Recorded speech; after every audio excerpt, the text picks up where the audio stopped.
podcast.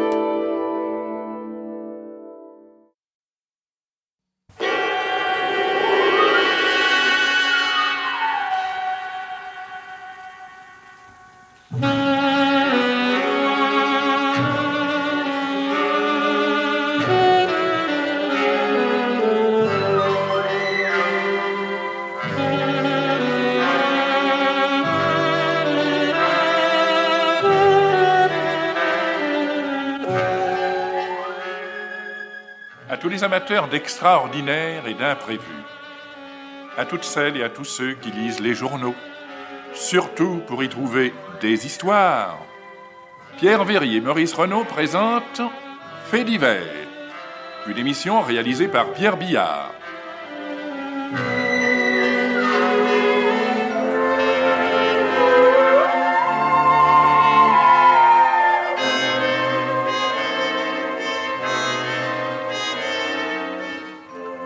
Vous pourrez entendre ce soir Crime imparfait, une histoire policière d'Yvan Noé, et Le petit courrier des amateurs de mystère et d'aventure avec Germaine Beaumont et Roger Régent.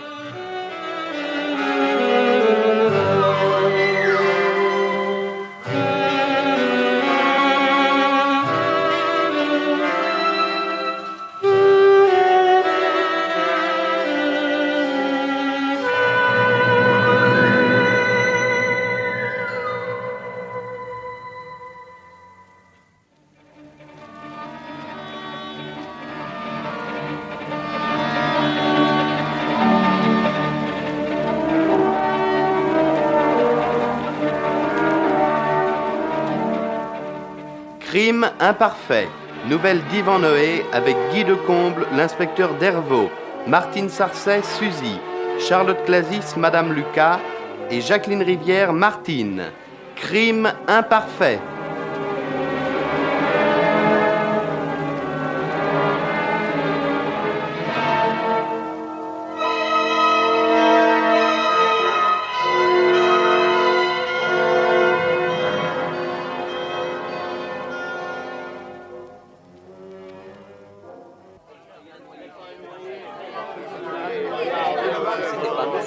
Mais non, je te dis encore un mot, je te tire la gifle. Ah mais maman, je peux bien aller le voir, le noyer. Non, c'est pas un spectacle pour les enfants, alors... Mais c'est pourtant les petits Ormesson qui l'ont trouvé. Et même que le flic, il leur a payé une glace. Ah, tiens. Oh Voilà, ta gifle. Oh, c'est plus les vacances. Si on peut même plus regarder les noyers.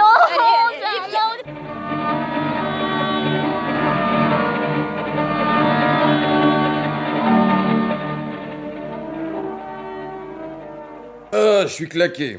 Avec ce gars-là de nuit au Sporting de Monte-Carlo, je me suis couché à des heures impossibles. Tous ces gens qu'on invite se croient obligés de se couvrir de bijoux, alors qui est-ce qui ne dort pas? Le commissaire. La prochaine fois, vous m'y enverrez, monsieur le commissaire. Je me rincerai l'œil. D'accord. Alors, quoi de neuf ce matin? Un noyé. Bon. Oui, on vient de le repêcher. Voilà le croquis de l'endroit, il avait laissé ses affaires sur les rochers. Suicide? Sûrement. Voilà tout son barda avec le papier. Quel papier? J'ai joué, j'ai perdu. Idiot. Et encore un pigeon.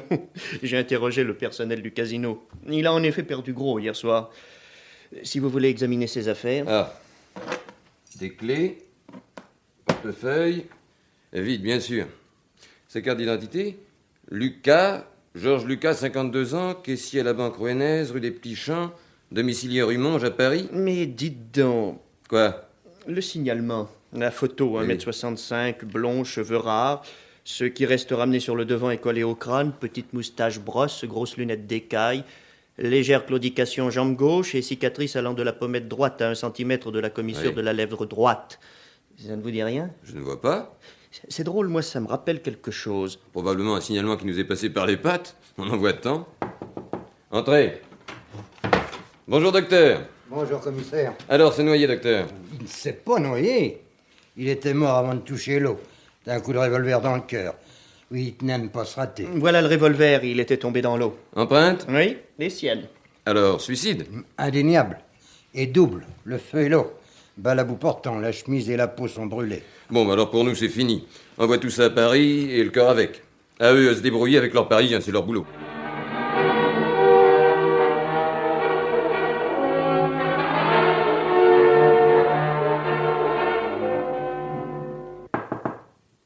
Entrez. Vous m'avez appelé, patron? Oui. Oh, dites donc, vous avez votre tête des grands jours. Regarde cette photo et le signalement. Et fais travailler tes petites cellules grises. Rien. Alors, Petite moustache, blond, cicatrice, légère claudication. Mais hein? c'est pas possible. D'où vient cette carte? Un gars qui s'est fait sauter au Cap d'Aille, un nommé Georges Lucas. Mais c'est pas Georges Lucas. Justement, si, c'est Georges Lucas. Moi, je l'appelais Serge, en souvenir de Serge de Lens, parce que je ne connaissais pas son vrai nom. Serge? Eh ben. 3 ans. 3 ans que je cavale après ce type insaisissable. Et je ne l'aurais même pas eu vivant. Écoutez, moi je ne suis pas très au courant. J'ai entendu parler de Serge, bien sûr, mais je ne travaille avec vous que depuis 3 semaines. Ouais. Il s'introduisait de préférence chez les dames seules, absentes ou endormies, fauchait les bijoux, l'argent et disparaissait sans laisser aucune trace. Mais la méthode ne variait pas. Une seule fois, erreur technique si je puis dire, il a assommé sa cliente. Elle s'était réveillée, elle l'avait vu probablement. Oh, c'était pas un type qui prenait des risques. Bref, de simple cambrioleur, il est devenu assassin. Alors j'ai lâché toutes les polices contre lui. Sans résultat. Ah si, tout de même. Hein. Ces derniers temps, il a dû devenir nerveux après cet assassinat. On a réussi à l'apercevoir de ci, de là. Par bribes, j'ai pu arriver à reconstituer un signalement. Et ce signalement, ça c'est le coup de veine, c'est celui du noyé du Cap d'Aille. Oh, vous en êtes sûr? Tout coïncide, la claudication, la cicatrice... Et les empreintes? J'en avais recueilli une sur un briquet qu'il avait perdu. Il aurait pu s'agir d'un jumeau, d'un sosie, mais en comparant l'empreinte du briquet à celle de Lucas, plus de doute. 3 ans. Et on vous le sert sur un plat. Vous pouvez dire que vous êtes verni, patron. Mais pourquoi s'est-il suicidé? Il a dû tout claquer au jeu et en avoir marre. Sait-on ce qui se passe dans la tête d'un homme? Ah, maintenant que j'ai l'adresse de mon Serge, je vais y aller faire un tour. Ce sera amusant de voir où il vivait. Tiens, toi, pendant ce temps-là, va écouter ce que raconte son directeur à la banque. Puisqu'il était caissier. Oh, un monde. Caissier, lui? Je te parie que ça va être le coup classique de la double vie. Ouais. Quel meilleur alibi pour un bandit comme Serge que de se déguiser en honnête homme. Allez, file, hein. Adieu. Adieu.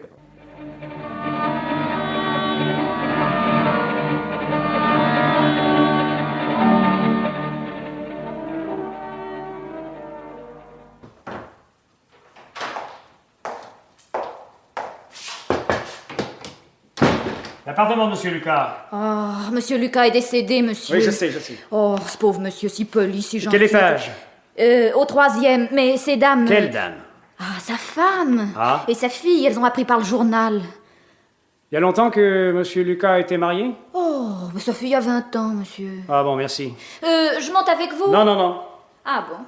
Prenez l'ascenseur. C'est ça, oui.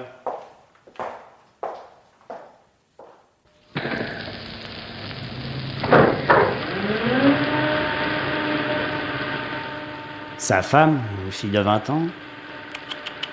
Si je m'attendais à ça.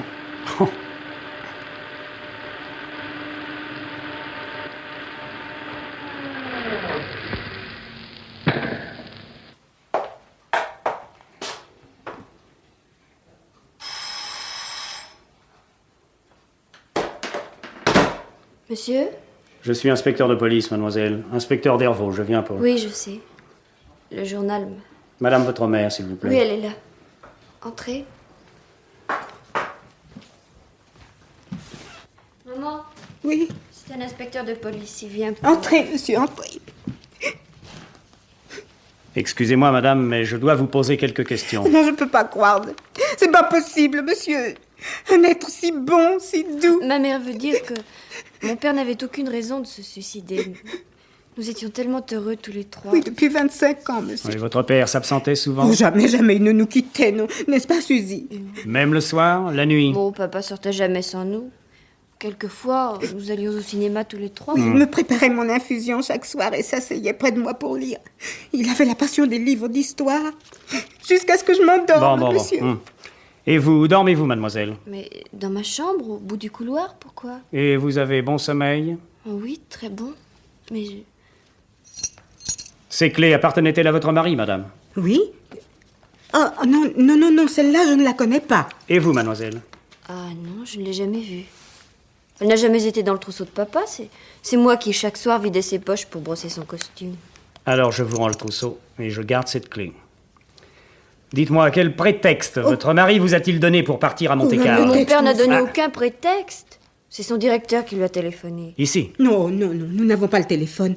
Alors la voisine du dessous a l'obligeance de nous permettre de... Mais bref, le directeur l'a appelé et lui a donné l'ordre de venir immédiatement à Monte-Carlo. Ouais. Et cela ne vous a pas surprise? Vous savez, son directeur avait tellement confiance en lui. Il lui avait même fait porter dans la boîte à lettres une somme pour qu'il puisse voyager en première. Vous savez, mon mari était très économe. Il lui serait jamais venu à l'idée de voyager autrement qu'en troisième, monsieur. Vous êtes absolument sûr que papa s'est suicidé? Oh, certain, mademoiselle. Oh, je peux pas le croire. Mais il n'avait aucune raison, il nous adorait. Ah, vous ne savez pas tout. Il avait peut-être une raison. Que vous connaissez? Je regrette, madame. Georges Lucas menait une double vie. Oh, c'est faux. Absolument faux. Non, ça n'est pas vrai, c'est pas possible. Je suis désolé, madame, mais j'ai des preuves certaines de ce que j'avance. Non, je ne veux pas savoir. Si, moi, je veux savoir. Je vous écoute, monsieur. Au moment, je t'en prie. Eh bien, mademoiselle...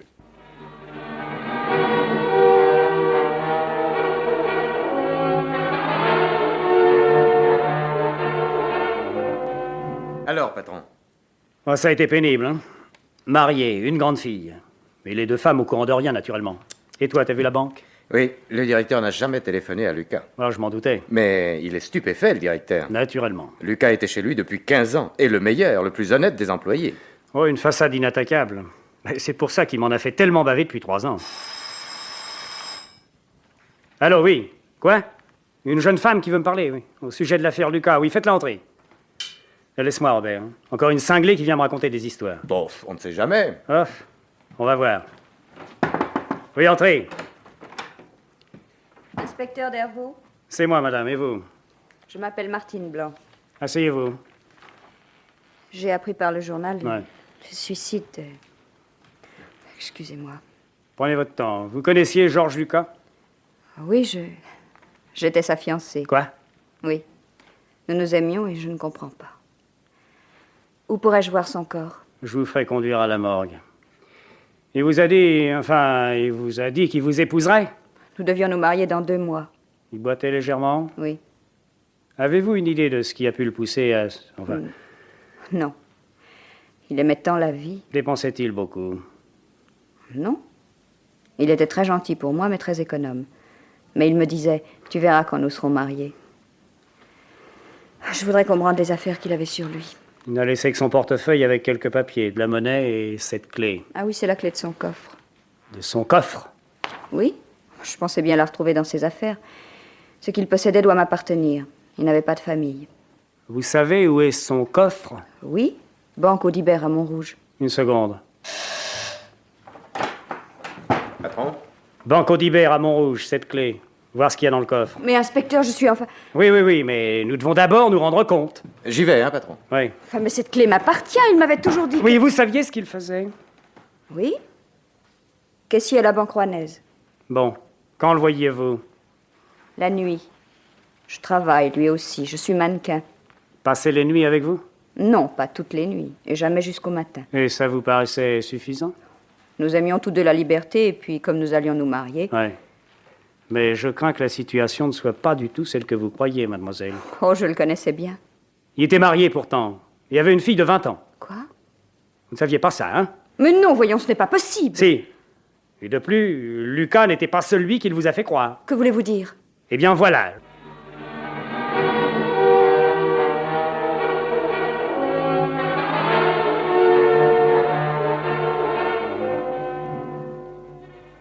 Il n'avait pas de compte à votre banque, monsieur le directeur? Non, il avait seulement ce coffre. Alors, c'est bien votre bonhomme. Du moment que votre préposé au coffre a reconnu la photo, il n'y a pas de doute. Et ses bijoux? Voulez-vous m'en préparer un reçu? Je les emporte. Entendu.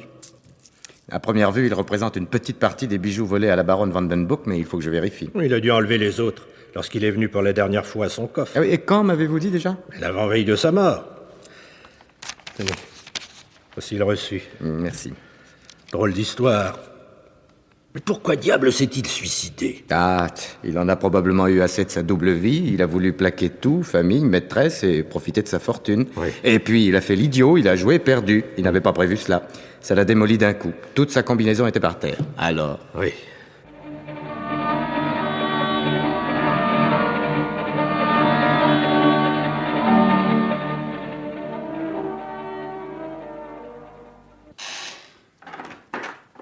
Faites entrer la jeune fille qui me demande, mais vite, hein, je suis pressé.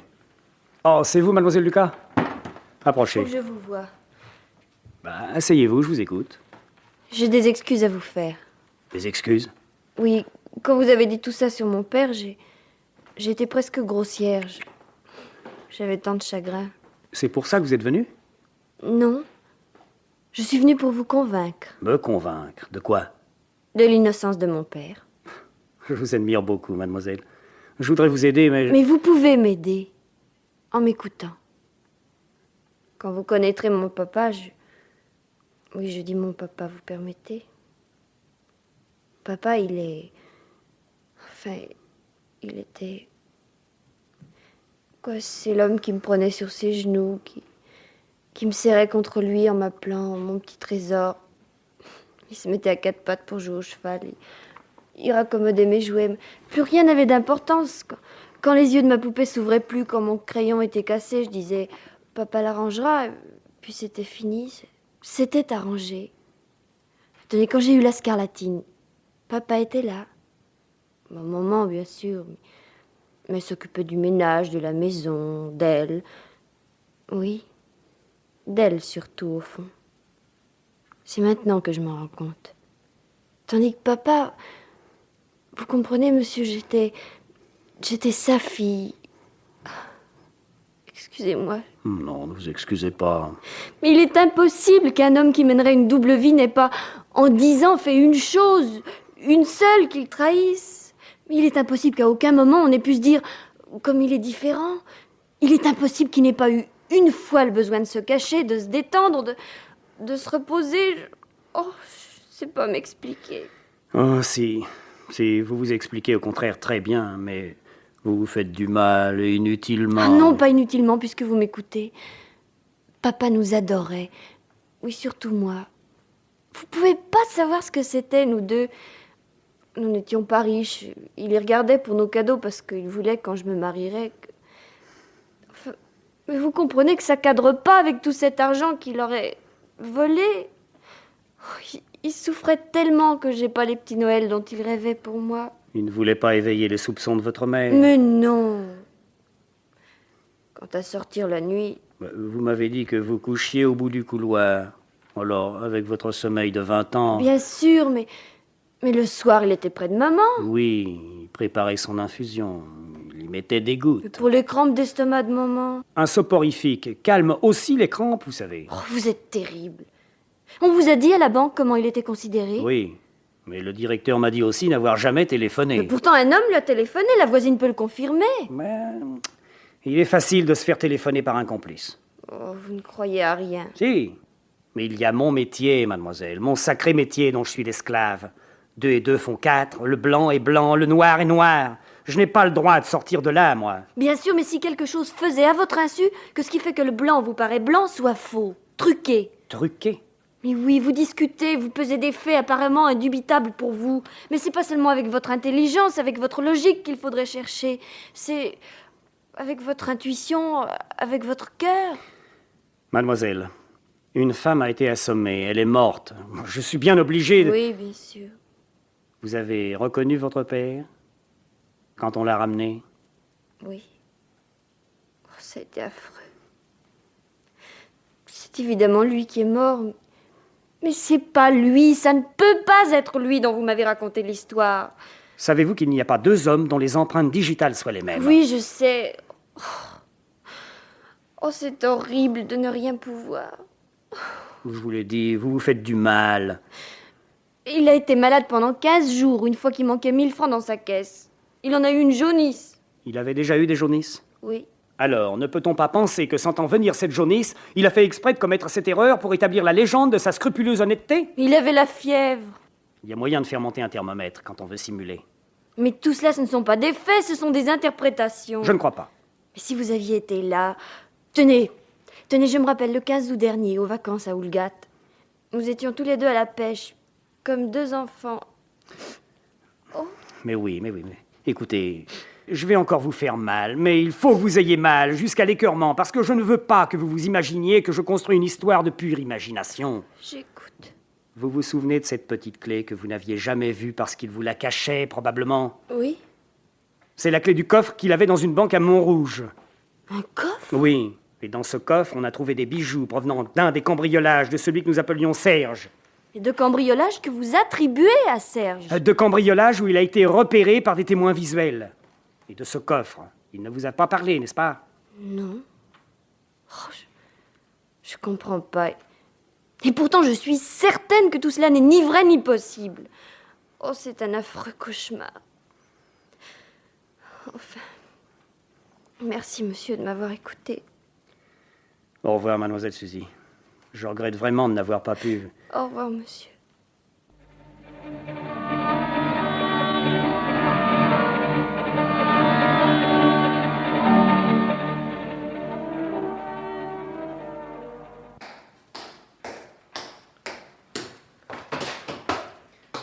Le patron est là? Oui, et toujours à cran. Oh, je rentre quand même? Avec un parapluie. Entrez! Patron? Je ne veux rien savoir. Qu'on me foute la paix avec tout le reste. Bon. Donne-moi le dossier Serge. Le voilà, patron, le voilà. Ah, les bons dieux de femmes. Avec elle, on n'est jamais de taille. Qu'est-ce qu'il y a, patron? Mais il y a la petite qui veut pas en démordre. Il y a pourtant aussi ce dossier où tout s'emboîte comme un puzzle. Le 28 mai, cambriolage. Le 17 juin, cambriolage. Les 2 fois, on a vu le bonhomme. Je ne l'ai pas inventé, ça. Le 15 août, Quoi, mais... Le 15 août. Bah quoi, qu'est-ce qu'il y a le 15 août? Mais le 15 août, Lucas était à Oulgat, à la pêche. Et alors? Et le 15 août, Serge cambriolait justement la baronne Vandenbroek, à Neuilly. Ah, la petite est peut-être complice. Et aussi Jeanne d'Arc. Oh, Jeanne d'Arc. Dis pas d'onnerie. D'abord, si elle était complice, elle ne demanderait pas mieux que le dossier soit clos. Et puis tu l'as pas vue, cette gosse. Tu lui as pas parlé, toi. Moi, je lui ai parlé. Les gens qu'on voit prennent un autre visage. C'est drôle, c'est ce qu'elle m'a affirmé quand elle m'a dit que je n'ai pas connu son père. Évidemment. Ah, sacré vache. Ah, je vais reprendre tout par le commencement, tiens. Elle vous a convaincu, la gosse? Non, mais j'essaie d'être honnête. Il y a quelque chose qui cloche. Allez, je file d'abord chez la fiancée Martine.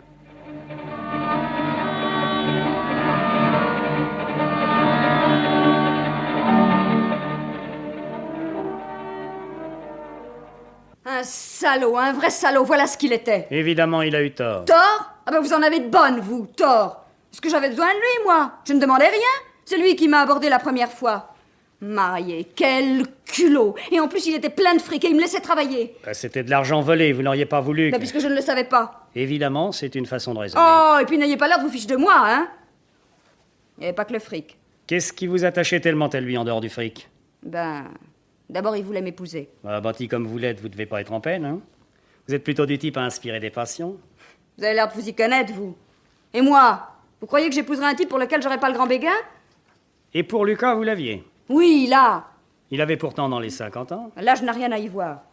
Tout de même, il aurait pu être votre père et déjà marié, si ça vous dérange pas. Marié, je comprends maintenant pourquoi il ne passait jamais les nuits et pourquoi le dimanche il se reposait. Ah, le salaud! Quand l'avez-vous rencontré? Il y a 8 mois. C'était juste après son accident, vous savez, sa cicatrice. Ouais. Quelle gourde, mais quelle gourde j'ai été! Je le soignais, je lui faisais ses pansements, je m'attendrissais. Ah, les femmes, quand elles aiment ce que c'est bête! Qu'est-ce qui lui est arrivé? Oh, un petit accident d'auto, un éclat de verre lui avait ouvert la joue 3 fois rien. Et moi, ça me donnait l'occasion de m'occuper de lui. Ah, ce que j'étais stupide alors! Dites donc, vous êtes sûr de ne pas lui avoir téléphoné ou fait téléphoner le matin de son départ? Lui téléphoner où? Chez lui? Je n'avais pas son numéro. Il m'avait donné son adresse, bien sûr, avenue de Picpus, au diable.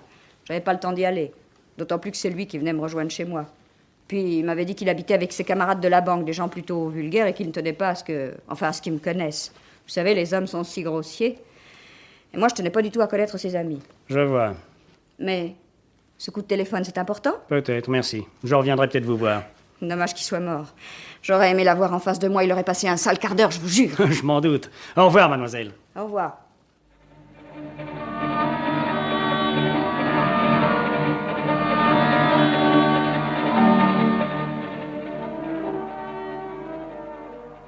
Bonjour, mademoiselle Lucas.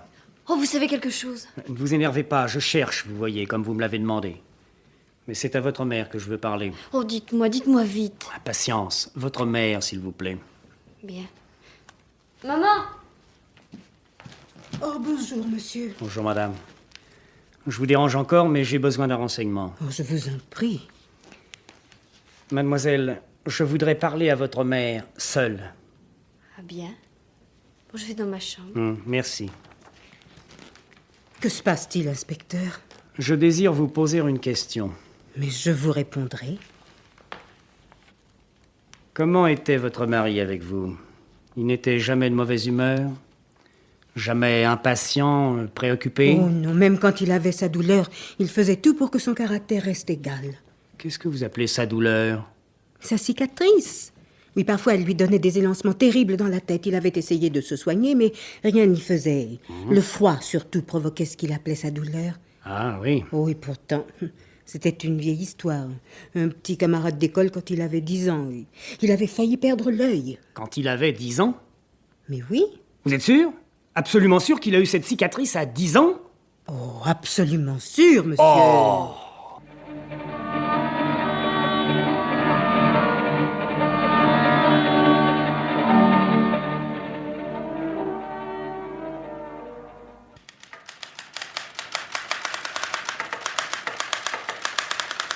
Tu suis, Robert?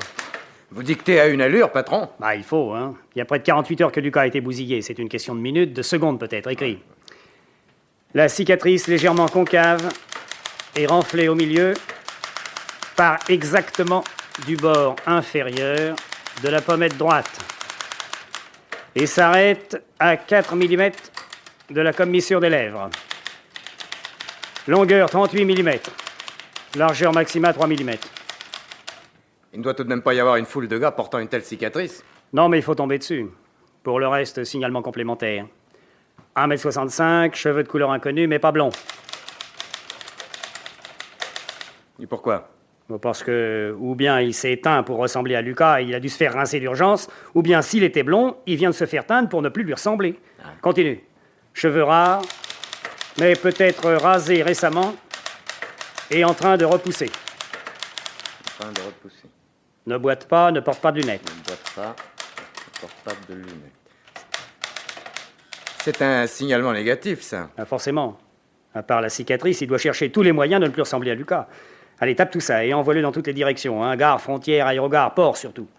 J'espère qu'il n'aura pas déjà pris le large. Décidément, la petite avait raison. Je finirai par le croire. Hein. L'histoire du 15 août, les 2 cicatrices, les tempéraments opposés, il faut qu'ils soient 2.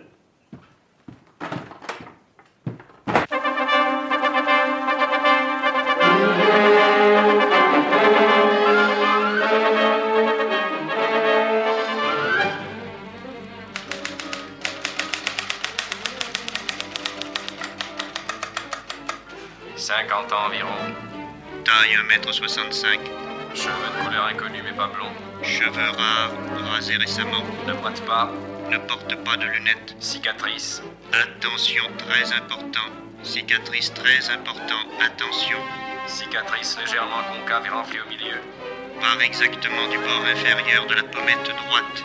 S'arrête à 4 mm de la commissure des lèvres. Longueur 38 mm. Largeur maximale 3 mm.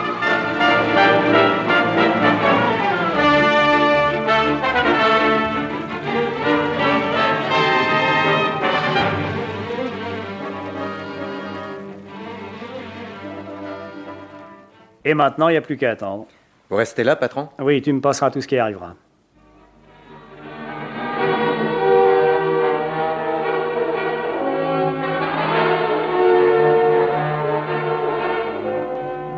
Signalement 1230. Homme 60 ans, blessé de guerre. Cicatrice ressemblant à description avec autre cicatrice au-dessus de l'œil gauche. Éliminé. Signalement 1230. Homme 25 ans. Cicatrice comme description, boiterie légère à la suite accident récent. Éliminé, éliminé. Signalement 1230. Homme 50 ans environ, cheveux rares, roux, lunettes bleues, vert myope, cicatrice adéquate remontant enfance. Profession? Curé de la paroisse Saint-Isidore. Ah non, tout de même pas ça. Éliminé, éliminé. Homme 52 ans, cheveux rares, brun, cicatrice conforme. Profession? Huissier, préfecture, police à votre étage. Eh ben, je l'avais jamais remarqué celui-là. Éliminé. C'est toujours comme ça quand on a les gens sous le nez. Éliminé. Et regardez-moi bien, patron. Vous êtes sûr que je n'ai pas une cicatrice? Et moi? Ah, c'est avec quelques trucs comme ça qu'on se trouve un peu gratteux quand sonne l'heure de la retraite. Et on continue à regarder les gens sous le nez pour voir s'ils ont une cicatrice. Ah, attendez encore. Signalement 1230. Homme 35 ans, cicatrice adéquate, louche fortement. Éliminé. Oh, marche pas comme ça, Robert. Assieds-toi, tu m'énerves. Bien, patron. Robert, t'as de l'aspirine? Toujours.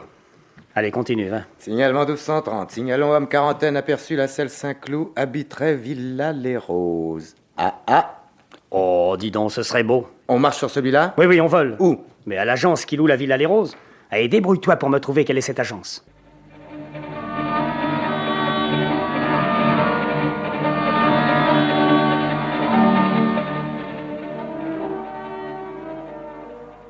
Regardez bien cette photo de la cicatrice agrandie, monsieur. Oui?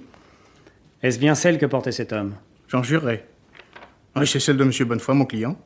Bon, naturellement, je ne l'ai pas regardé à la loupe, mais je le crois vraiment. Et comment est-il, ce Bonnefoy? Environ 1m65, ma taille, quoi. Élégant, blond. Lunettes? Non. Boitet? Non.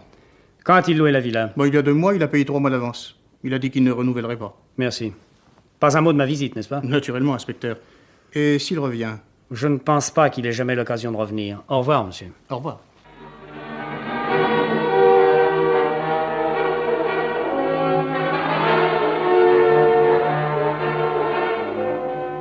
Mais le directeur de l'agence dit qu'il est blond et vous cherchez un homme qui ne l'est pas. Qui ne doit plus l'être. Quand il est allé il y a 2 mois louer sa planque, il a supprimé lunettes, boiterie pour ressembler le plus possible aux Bonnefoy qu'il redeviendrait. Mais il n'a pas pu changer la couleur de ses cheveux, puisqu'il devait encore se montrer sous l'apparence de Lucas au Casino de Monte-Carlo, le dernier soir, pour y faire semblant de perdre. Ah, je vois. Alors, qu'est-ce qu'on fait? Tu restes ici, tu surveilles l'agence. C'est à moi de le piquer. Mais comment pouvez-vous le piquer puisque vous ne le connaissez pas? J'ai mon idée. Laquelle? Le filer d'abord. Et quand on leur a vu un peu vivre, faire jouer les ressorts de la nature humaine. Et le plus solide, la vengeance. Comprends pas. Aucune importance, tu comprendras.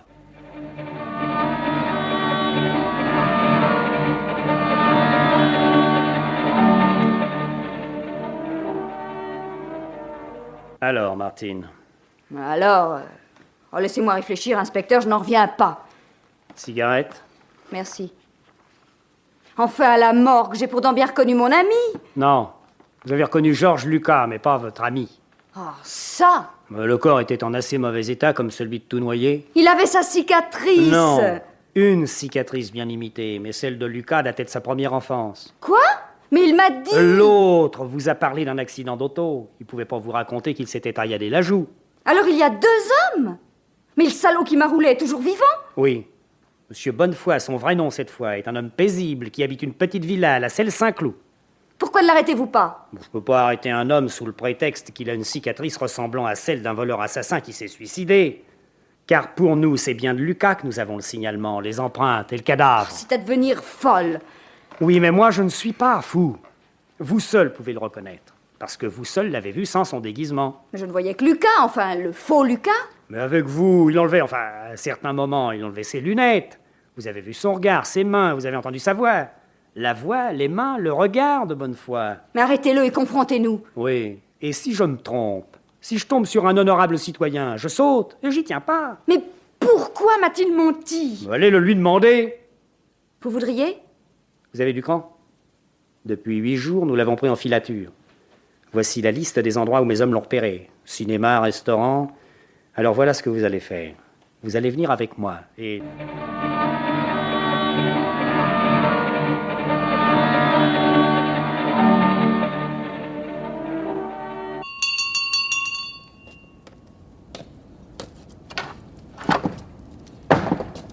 Monsieur Bonnefoy? Qu'est-ce que vous voulez? Je représente la bonnetterie en gros, tricot main, articles pour hommes. Voulez-vous me permettre de vous montrer nos articles? Eh bien, entrez.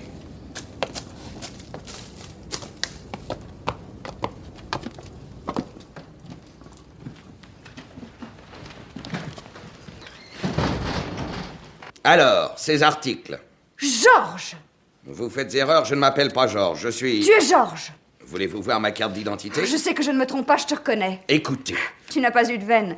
Je suis tombée sur toi par hasard, mardi, au cinéma Excellence. Je t'ai reconnu tout de suite, malgré tout ce que tu as fait pour ne plus ressembler à l'autre. Je croyais que mon cœur allait éclater. Je te croyais mort. Je t'ai suivi. Et toi? Qui t'a suivi ce soir? Mais personne? Les flics t'ont interrogé, je suppose. Oui. Sur Georges Lucas. Sois rassuré. Depuis, il ne s'occupe plus ni de moi ni de toi. Lucas est mort, l'affaire est classée.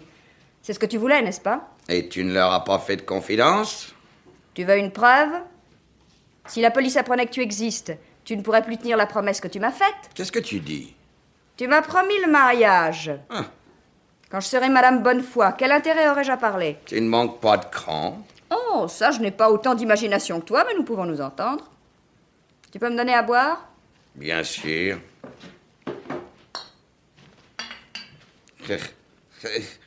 C'est drôle.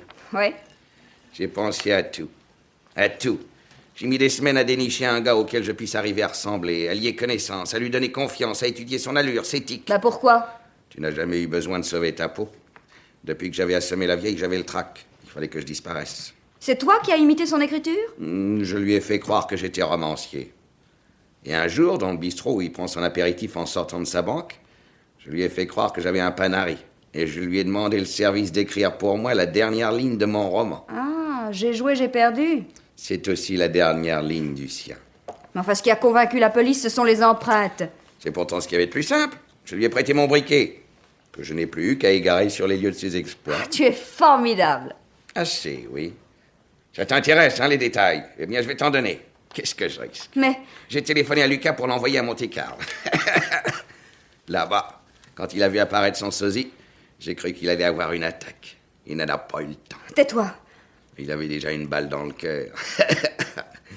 Tu veux toujours m'épouser? Plus que jamais. Alors, tu t'imagines que j'aurais fait tout cela pour que tu me fasses chanter jusqu'à la fin de mon fric. Et avec toi, j'ai idée que ça ne durerait pas longtemps. Mais... Pauvre idiote. Georges! Je ne suis pas Georges. Qu'est-ce que... Ah non, tu ne vas pas faire une chose pareille. Je l'ai déjà fait à pas mal d'autres. N'avance pas ou je crie. Le plus proche baraque est à 100 mètres, tu sais. J'ai déjà tué 2 fois et j'ai eu le cran de me fendre la gueule d'un coup de rasoir. Ne me touche pas! Au secours! Non! Non! N'ayez pas peur, Martine, on est là! Il était temps. Vous auriez pu enfoncer la fenêtre plus tôt. Ça va mieux, mon petit. Vous avez eu du cran, hein? Oh, j'en étais sûr. Mais il fallait qu'on entende ce qu'il avait à dire. Allez, occupe-toi de lui, Robert. Allez, embarque ça, allez, allez. Ah, nous casse pas les oreilles, bonne foi, hein. Une rotule cassée, ça n'a jamais empêché personne de monter à l'échafaud. Je vais approcher la bagnole, patron. Mais vous êtes toujours bien le premier pistolet de la PJ. Ah, voyons, où est le téléphone?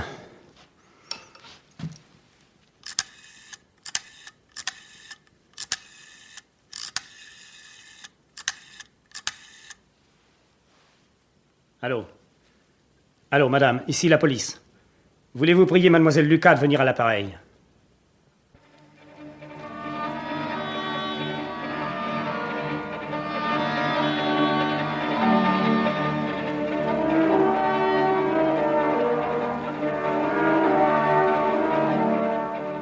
Crime imparfait. Nouvelle d'Yvan Noé était interprétée par Guy Decomble dans le rôle de l'inspecteur Dervaux, Martine Sarcey dans le rôle de Suzy et Charlotte Clasis dans le rôle de Madame Lucas, avec Lisette Lemaire, Jean Chevrin, Yves Duchâteau, Albert Gercourt, Pierre Marteville, André Vasselet, Jacques Rouve, Jacques Hilling dans le rôle de Bonnefoy et Jacqueline Rivière, Martine. Bruitage, Gabriel de Rivage.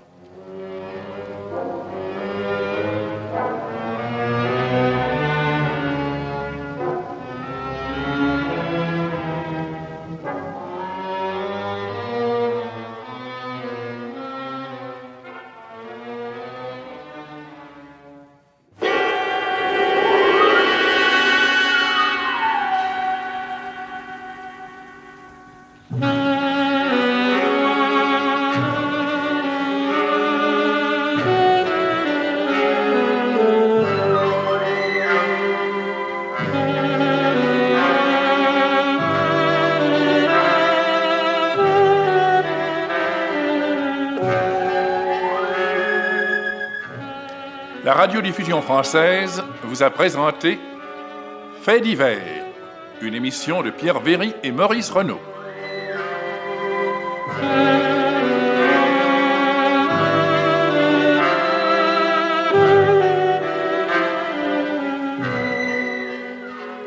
Ce soir, vous avez pu entendre Crime imparfait, une histoire policière d'Yvan Noé, et Le Petit Courrier des amateurs de mystère et d'aventure, avec Germaine Beaumont et Roger Régent. Assistant Jean Garetto, réalisation Pierre Billard.